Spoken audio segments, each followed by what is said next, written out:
الأم مدرسة إذا أعددتها أعددت شعبا طيب الأعراق. كلنا حافظين بيت الشعر ده، بس هل يا ترى كلنا فاهمين معناه؟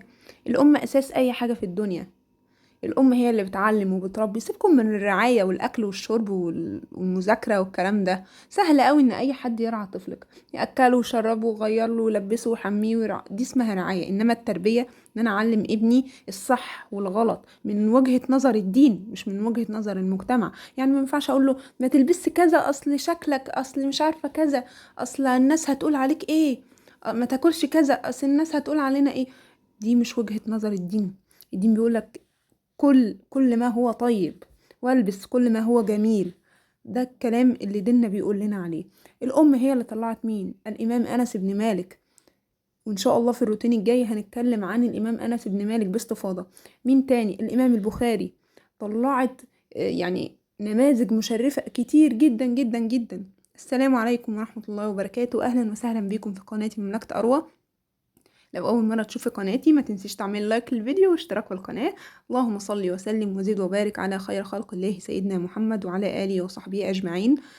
يا بنات بصوا، أنا رجعت السفرة تاني مكانها، ورجعت الكراسي تاني مكانها. حسيت ان الكراسي في كل مكان، فطبعا حسيت انها متبهدلة واي حد في ايده حاجة بيحطها. فطرت الولاد. اليوم ده كان يوم اجازة، كان يوم الجمعة تقريبا، يوم الجمعة. طبعا انا مصوراه بقالي فتره طويله، بس بسبب غيابي عنكم كنت تعبانه جدا جدا جدا. انا المره دي اللي تعبانه. فصراحه كنت مقصره في حق بيتي جدا جدا يا بنات. مش عيب، مش عيب ان يعني بيجي علينا اوقات تعب، بيجي علينا اوقات مش قادرين نقوم من مكاننا. كنت بقوم اعمل لهم الاكل بس مش اكتر. اي كلام، اكل اي كلام، يعني هو كله يعني فضل وعدل من عند ربنا وكل حاجه. بس يعني اللي موجود عندي بقوم مطلعاه، بستسهل اي اكل وبعمله. فصراحة حسيت ان انا الفترة اللي فاتت دي ظلمت اولادي، وما كنتش لا بغسل مواعين ولا غسيل. عندكم غسيل وكم مواعين، بس صراحة يا بنات غصب عني. انا ساعات ببقى تعبانة وبقوم وبشتغل شغل بيتي العادي وبراعي ولادي وبذاكر لهم. بس الفترة اللي فاتت كنت مقصرة في حق بنتي. يعني كنت بقعد اكتبها الواجب كده بس سريعا سريعا. متعرفوش، فترة تعب، فترة ارهاق، فترة زهق. فصراحة قلت بقى ايه، اصحى اليوم ده الولاد مفيش مدارس مفيش واجب. بس بقى ايه، قلت بقى هقوم اشوف اللي ورايا. قلت بقى ابدا ايه، امسح الرخامات كده سريعا. انا مسحت الرخامة التانية يا بنات. تمام، بس ما حبيتش الفيديو يبقى طويل قوي. ونشفتها طبعا، ولو في اي غسيل حطيت دورة غسيل هدوم اروى بتاعة المدرسة وهدوم الولاد. طبعا عندي كوم، فانا هغسل شوية في الغسالة الاوتوماتيك وشوية في الغسالة التانية. انا برضو مش عايزة ارهق نفسي قوي، فانا هحط الغسيل الابيض في الغسالة الصغيرة والغسيل الالوان في الغسالة الاوتوماتيك. هبتدي يعني ايه، اغسل بقى شوية مواعين كده سريعا. هسهل برضو على نفسي، ما اقومش بقى اشتغل شغل البيت كله مرة واحدة، لأ، واحدة واحدة كده، وما تضغطيش على نفسك. فانا زي ما انتم شايفين كده ايه، هغسل شوية مواعين كده واريح شوية وارجع اكمل. يعني كل ده مش في وقت واحد، كل ده مش في وانا واقفة، لا، بروح بقعد ارتاح، اعمل لنفسي حاجة دافية، اخد دوايا، اخد علاجي. لازم تاخدي دواكي وعلاجك لو انتي تعبانة، او لو انتي مثلا بتاخدي فيتامينات ايا كان. واهتمي بنفسك واهتمي بصحتك واهتمي باكلك وبشربك، لان انتي لو تعبتي محدش هيسلفك صحتك. كلنا بنتعب يا بنات، وكلنا بنيجي على نفسنا عشان خاطر ولادنا. بس انا لما ببقى تعبانه بقوم وبشتغل عادي. في تعب عن تعب يفرق، بس ساعات بقى اللي هو اقول لهم انا فعلا مش قادره، بيبقوا عارفين بقى ان عندي حاجه كبيره مش قادره فعلا. لما بقعد بحس ان انا خلاص مش قادره. وده غلط يا بنات، ان انا مثلا ابقى تعبانه واجي على نفسي واقوم اشتغل. لا، طب ما انت كده هتزودي على نفسك الحمل. مسحت الرخامة ومسحت كل حاجة. طبعا يا بنات اللي في الحيطة والحاجات دي اسمنت، حاجات كانت مفرغة وبقينا عاملينها باسمنت والرخامة كده. وان شاء الله ربنا يكرم وقريب جدا جدا جدا ابتدي اعمل الرخامة دي رخامة ايه حلوة كده. نشرت الغسيل بقى، ندخل نعمل الغدا. نشرت الغسيل، يعني غيارات ولادي، طرحة، عباية. كان ورايا كده كام حاجة كده، وان شاء الله بس دول ينشفوا. دول الحاجات اللي هي الملونة هتنشف بسرعة. هقوم منشرة غسيل تاني. وطبعا عندي منشر داخلي في البلكونة يا بنات، هنشر عليه برضو شوية غسيل تاني. تمام. بس قلت بقى ايه ادخل على الغدا الاول علشان الوقت، زوجي يومها كان هيجي بدري من الشغل فيتغدى معانا، فقلت لا لازم ابدا بالغدا علشان الوقت ما يسرقنيش. ده نص كيلو لحمه مفرومه يا بنات. ومعايا ان شاء الله نعمل النهارده الحواوشي الاسكندراني او العيش بلحمه، احنا بنقول عليه عيش بلحمه.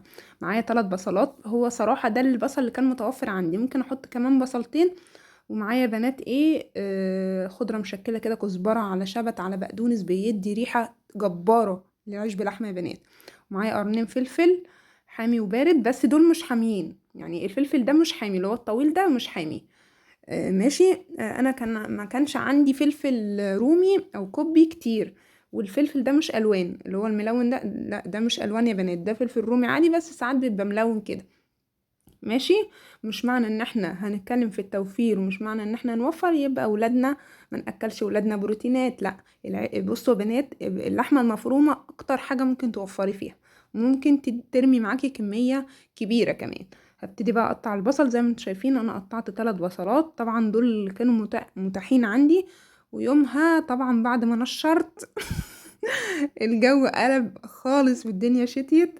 يلا اللهم صيبا نافعا الحمد لله. ابتديت بقى الم الغسيل، بس الحمد لله يعني برضو الغسيل كان فاضل له حاجه بسيطه قوي يعني وينشف، فايه نشرته كده على الركنه بره وعلى كراسي السفره وعلى الشبابيك وعلى السراير، يعني حاجه كانت يعني يلا الحمد لله.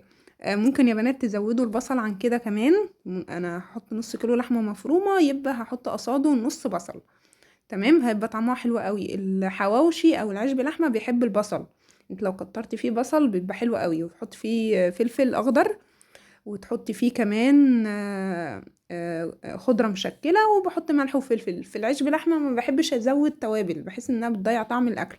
يبقى احنا حطينا ايه بصل وفلفل اخضر وملح وفلفل وفص توم، مش حابه تحطيه براحتك. اهو بصوا بقى زي ما انتم شايفين كده. هركنها بقى في التلاجة كده ايه، يعني مش عايزه اقول لكم ريحتها عامله ازاي. هعجن برضو كده العجينه، احنا في اسكندريه بنحب نعجن عجين. تمام. في ناس طبعا بتروح للفرن، يعني بتعجني العجين وتروحي للفرن يعملهولك، بس انا بحب بتاع البيت اكتر يعني صراحه، يعني بقالهم كتير بقى بياكلوا اكل كده ايه اي كلام. فايه قلت لا يا بنتي قومي بقى اعملي لهم كده وتنشطي. حطيت ايه، حطيت نص كيلو دقيق، نص كيلو لحمه يبقى نص كيلو دقيق. حطيت عليه رشه ملح ومعلقه من السكر وكيس خميره عشان عايزاه يعني يخمر بسرعه، والجو ابتدى يبقى برد يعني. وحطيت معلقه لبن بودره. عفوا. حطيت يا بنات معلقه لبن بودره، هبتدي اعجن بميه دافيه. عايزه تعجني بلبن تحطي علبه زبادي براحتك. هو الاساس ان انت ما بتحطيش لبن اصلا ولا لبن بودره، هي شويه دقيق على ملح على ميه على رشه سكر وخلاص. هبتدي بقى اعجن بقى، انا فصلت بقى قعدت عجنت في الارض، ما اعرفش اعجن على الرخامه نهائي. التكه دي بقى جربوها، صراحه انا جربتها بقى لي فتره كده وصراحه عجباني قوي. هحط معلقه سمنه ومعلقه زيت، وابتدي بقى الم بيهم العجينه، بخلي العجينه ريحتها وطعمها جميل قوي. هسيبها بقى ايه تخمر كده واغطيها. انا صراحة في الشتاء ده بحطها تحت البطانية او بحطها في الفرن، بس ما بشغلش الفرن. عملوا معايا كام يا بنات؟ 6 قطع من العجين يعني. تمام.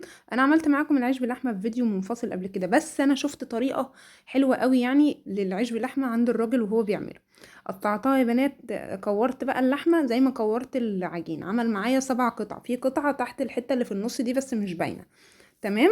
اهو هبتدي بقى ايه اعمل ارش رشه زيت كده على المفرش او على الرخامه، وابتدي بقى اجيب الايه الكوره كده اهو واحطها في النص. انا شفت الراجل في الشارع بيعملها كده، يعني في محلات الحواوشي ما بيحطوها الكيش بقى ما بين طبقتين او كده، لا خالص بيعملها كده.